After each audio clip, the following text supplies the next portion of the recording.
Hi everyone, and welcome back to the Unmatched Product Update Briefing, otherwise known as a pub. And I am joined today by Dan McKinnell, who is an account manager here at Unmatched. Hi Dan, how you doing? Hi there, Matt. I'm very well, thanks. Glad to be a part of the pub.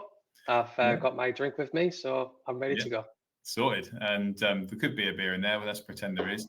I've got water out. I've got water out of a pint glass. We're not quite on the in pub time just yet, but hopefully very soon.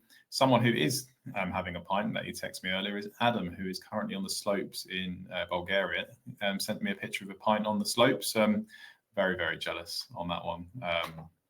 So never been over to Bulgaria, but it does look quite nice. So look, good stuff. Amazing things on the agenda today. I'm going to keep it short and sweet.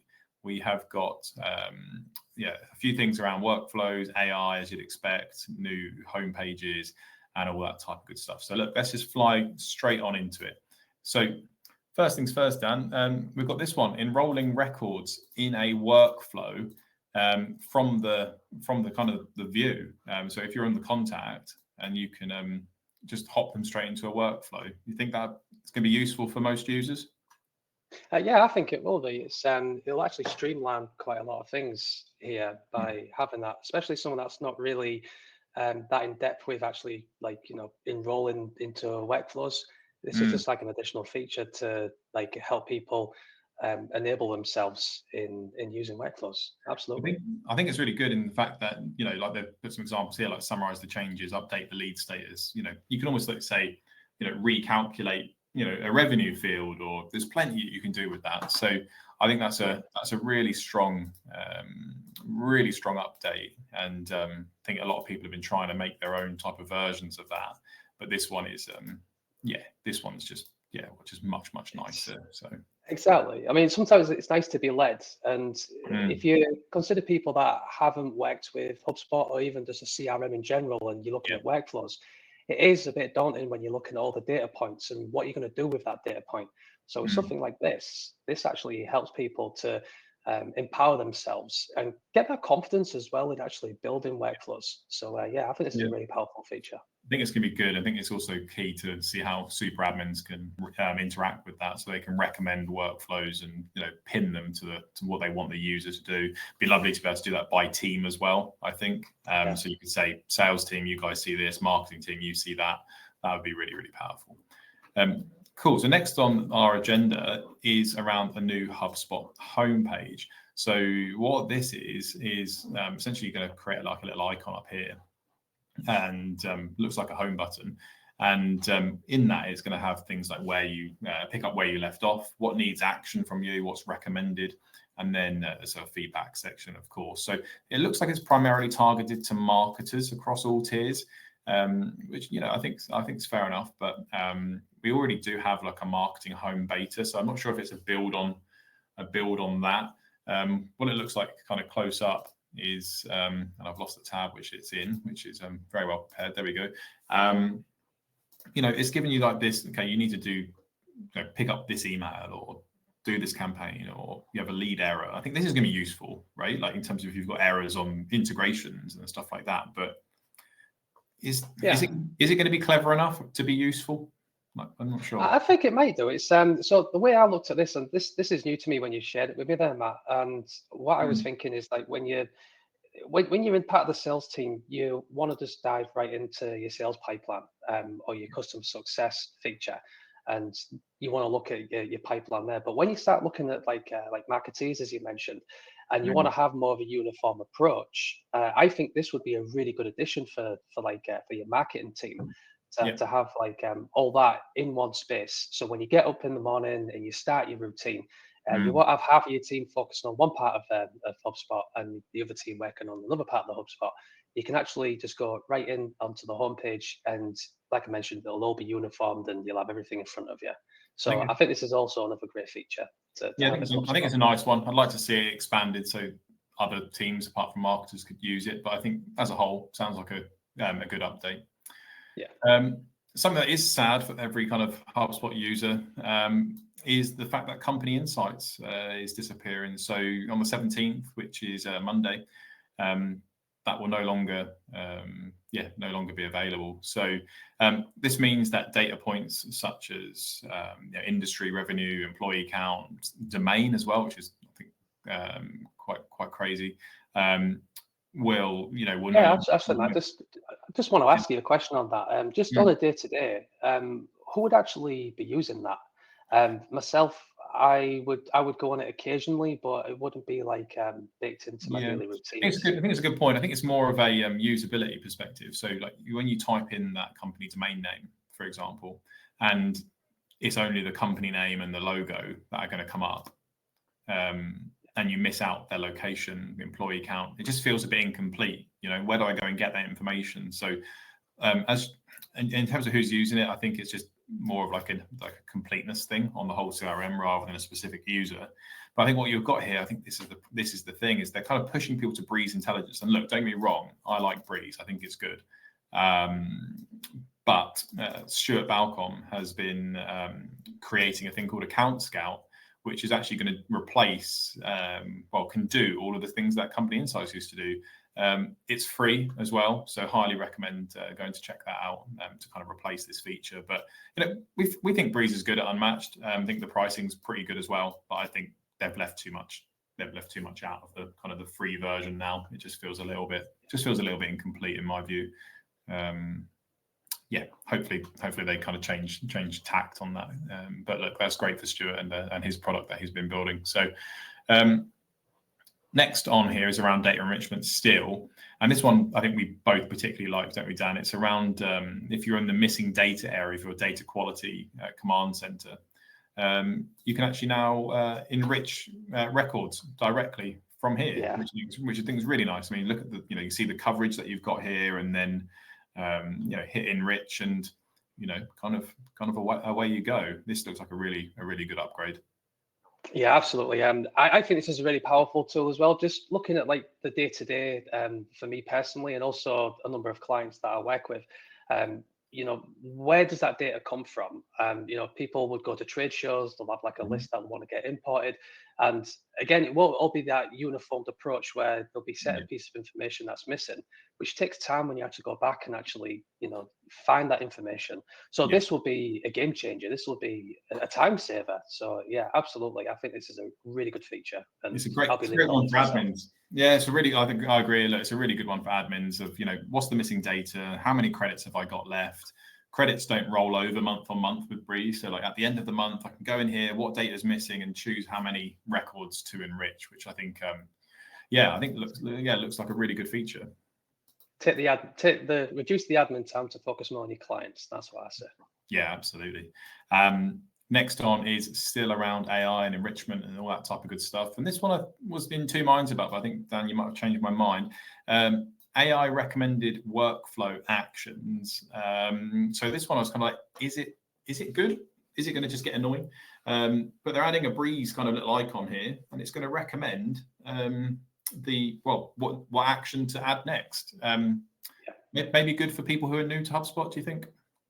Yeah, we've onboarded a lot of our clients, relatively new to even just CRMs in general. They've been working with spreadsheets. So when you start mentioning workflows and you open up just a general workflow, a lot of people can get a bit intimidated with all the data points that you can use. So it's kind of that argument of like, so how do I start this journey? And having this feature in place would actually help people gain that confidence in actually building more workflows. So it's not something that you have to use religiously, but it's just, I think it's something good to have on the side of people that are just don't know exactly how to actually build that workflow in the first place, or they just need a few extra pointers in how to actually connect everything together.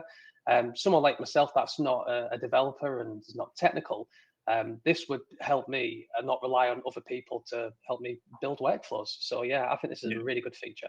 It's a good one. I'd like to see it in practice. I would love to try it out and see how kind of accurately it's predicting my next step. So excited for that one. Again, keeping on the AI theme, this one's really good for most users of the platform. So what we've got here is the AI generated CRM index views. What that means in shorter words is these tabs that you can put at the top of your views here. So just kind of scrolling across. What we'll be able to do is actually just tell the AI, give me a view that says my deal's over $50 or whatever. And it will create a tab for you with those views. It will put the filters on for you. I think this is a winner. I think it's a perfect use case of people are not feeling super confident in how to create that, particularly new users. This is a winner. Same thing as I mentioned, just with the workflow AI is, if you're new or even just like time stricken, this could actually help you like build the foundations or just help you speed like the process like on a day-to-day basis. I've always worked with like advanced filters, and it's just again trying to find that data point, and you could be struggling to find that data point. And with this could actually help you lead to get to the data that you want. So a really good feature again with this. I'll be using this religiously myself. Yeah, I think it's a great one. It's going to make it so much easier to create views when usually you just can't. Well, you wouldn't bother. You just create it quickly and then you'd never use it again. And so moving on to the next one, we've got today's insights feed. So what this one is trying to do is it's predominantly for service. So service pro and service enterprise needed. Lots of different insights it includes here, but I think this is best summarized in the kind of screen grab that HubSpot have given us here. So as you know, lots of interesting updates to Service Hub recently. It's becoming a bit of a beast. Very much on the competing with the best now in the service kind of service tool space. So what this is doing is it's giving you insights around your service desk. So customers are waiting on average 53 seconds. Customers are waiting on average 2 minutes for chat, or what's the how many new tickets have we got in the last hour? So tickets are up 17% in the last hour. How many users have we got available? I think it's a really nice tool. Whether people will use this regularly, it needs to be well placed, I think, on the UI to be useful. And help desk kind of team managers will want to be using this, I think. Well, from my experience, when we're talking about service level agreements, most of the renewals, when you have a client and you have like you have a support agreement in place and you've got to stand by your SLAs, most of the failures of like when somebody does renew is because you defaulted on the SLA. So this is really important to show the rest of your team to say how long someone's been waiting, what's the resolution time frame for that, so you can actually have that information to share with your client when you actually have a renewal. But not just that as well, you're actually speeding up the process and giving that knowledge to your inside team to say, look, you have these people that have been waiting for this long, and it'll show accountability, I would say, with this. I'm more curious to know like what other like service provider, like service platforms, what AI features they use, because this is again another powerful tool which I would love to stand by on this. Yeah, I think it looks great. I think compared to other customers, this customer had the highest number of things. It helps you identify which customers are eating up a lot of resources, and get more data on the help desk. I think that's definitely an improvement. And again, it's interesting to see how people use it on a day-to-day. Cool. Last but not least, the biggest update that's kind of taken kind of LinkedIn and the HubSpot kind of community by storm is the ability to use open AI, aka ChatGPT, in workflows. So this is an absolutely brilliant update. However, us poor people in the kind of the pro tier, shall we say, which to be fair is not happen to be that poor. This is actually limited at the moment to enterprise marketing, operations, sales, and service. So it's not saying that that's the only tier that you can that can actually access this. However, they're only allowing the beta into those users right now. So I'd expect this to be on the pro tier, especially for marketing. I think it would be a little bit odd if it wasn't. Locking essentially an integration behind a tier, I don't think they've ever done. So I would find that to be a bit odd. But for the moment, that's locked in there. The amount of use cases on this is just astronomical. Like the things you can do with ChatGPT that you can't do with Breeze is crazy. You can choose your model, how much effort you want it to make in terms of reasoning, the temperature, so the creativity you want to give it. And of course, as you'd expect, you'll be able to give it data from the CRM as well to kind of use in the prompt. So I think that's incredibly powerful. Any immediate use cases you can see for this, Dan? Or you're just kind of more like, well, the opportunities are kind of endless, you know?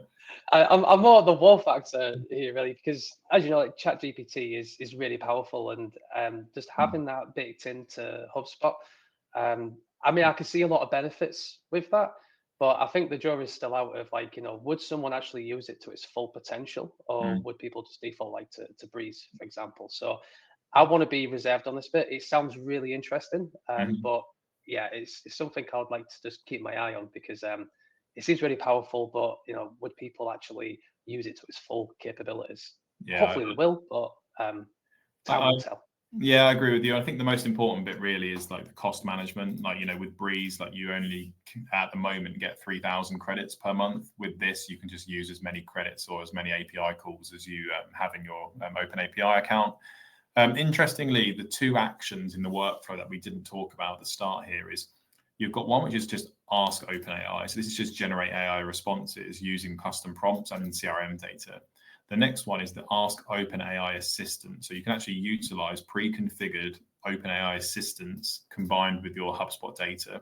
Now, I'm not super au fait with what these OpenAI assistants are. However, this is kind of getting into that kind of AI agent type of conversation. So would love to see how this works. I think we've got a couple of clients on enterprise that I might try and get access to this on and have a good test around. But yeah, very, very excited for that one. But yeah, I think we have to remain a bit conscious of that. Also, one of my pet hates here, HubSpot using a Google form to apply for the beta. Just why not a HubSpot form? Come on, guys. Cool. Look, so that's this week's product update briefing, aka pub. Lots to digest, and I think there's 4 pages of updates this week, so about 40 updates between this last Friday and this Friday. Lots to keep up with. So thank you very much, Dan, for joining. Thanks for having me. Yeah, it's been good. Maybe there'll be 3 of us on next week's one, and excellent. So look, have a good weekend, and thanks very much. See you later. See you later. Thank you.